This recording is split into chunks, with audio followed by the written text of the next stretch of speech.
আসসালামু আলাইকুম, hello everyone, সবাই কেমন আছেন আপনারা? বলেন তো আমি কোথায় এখন? কে বলতে পারবেন? এত সুন্দর একটা পরিবেশ, আমি যদি না যাইতাম, আসলে আমি এই পর্যন্ত কখনো মাওঘাটে যাই নাই, এইটাই ফার্স্ট টাইম। কে কে আমার মতো ফার্স্ট টাইম আছো সবাই কমেন্টে জানাবা।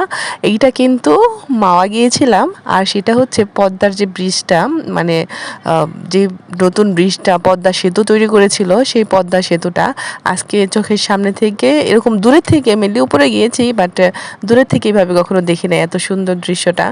ট্রেন যাওয়ার দৃশ্য খুবই ভালো লাগলো। আর হচ্ছে ইলিশ মাছ, পদ্মা সেতু মাওয়া, ইলিশ মাছ না হলে কি হয়? তো ইলিশ মাছের জন্য আমরা অর্ডার করলাম। এখানে আমরা অনেকগুলো, আমরা প্রায় 15-16 জন মানুষ গিয়েছিলাম একসাথে। তো সবাই মিলে কিন্তু আমরা বোটে ঘুরলাম, ঘোরার পরে পুরো এরিয়াটা ঘুরে দেখলাম, আর এরপরে রাত্রে আসলাম ইলিশ ভাজা দিয়ে ভাত খেতে।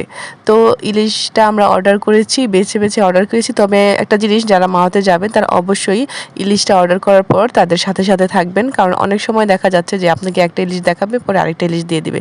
তাই সবসময় তাদের সাথে সাথে থাকার চেষ্টা করবেন। আমরা কিন্তু সবসময় তাদেরকে চোখে চোখে রেখেছি, তারা কিন্তু ওই মানে কোনো 2 নম্বরই আমাদের সাথে করতে পারে নাই। হ্যাঁ, তো যাই হোক, আমরা কিন্তু যে ইলিশটা দিয়েছি ইনশাল্লাহ সেই ইলিশটাই পেয়েছি। তো তারা কাটা অবধি যত কিছু করেছে প্রসেসিং, সবটা সময় আমাদের লোক তাদের সাথে ছিল, চোখে চোখে রাখছে। তো এই কয়টা ডিম হয়েছে, ডিম বেশি একটা হয় নাই। মাছ একটু পাতলা করে কাটতে বলছি, আমরা অনেকগুলো মাছ নিয়েছি, 6-7টার মতো মাছ বোধহয় নিয়েছি। তো এখানে বেগুন ভাজা, ইলিশ মাছ, তারপর হচ্ছে ডিম ভর্তা, তারপর হচ্ছে লেজ ভর্তা। ডিমটা আমরা ভর্তা করেছি, এটা কারণ হচ্ছে আমরা মানুষ সংখ্যায় বেশি ছিলাম, এই জন্য আমরা ডিমটা আলাদা খেতে পারি নাই। তো এটাকে আমরা ভর্তা করতে বলেছিলাম। তো ডিমেরও ভর্তা করছে, লেজেরও ভর্তা করছে। তবে সবচেয়ে বড় মানে সবথেকে মজার জিনিসটা হচ্ছে লেজ ভর্তা। এটার উপরে কিছু যাইতেই পারে না আল্লাহর রহমতে। তো যাই হোক, মাশাআল্লাহ, লেজ ভর্তাটা খুবই মজা হয়েছিল। আরেকটা জিনিস ভালো লাগছে ওদের আমার, বিশেষ করে সালাদটার মধ্যে ওরা একটা আচারের মিক্স করে দিছে। তো ওই সবথেকে বেটার লাগছে আমার কাছে লেজের ভর্তা আর আচারটা। আর টাটকা মাছ যেহেতু, তো আশা করি সবারই ভালো লাগছে, আমারও ভালো লাগছে।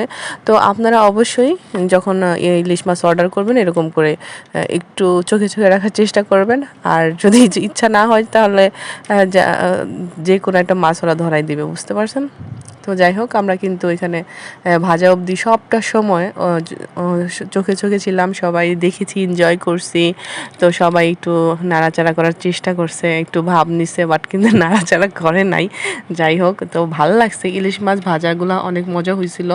বেগুন ভাজা, তারপরে হচ্ছে ডালও নিছিলাম সাথে। তো সব মিলিয়ে সবাই আমরা এখানে খুব এনজয় করছি। তবে একটা জিনিস কি, মানে ইলিশ মাছ কাটা, ধোয়া, রান্না করা পর্যন্ত ওয়েট করাটা খুবই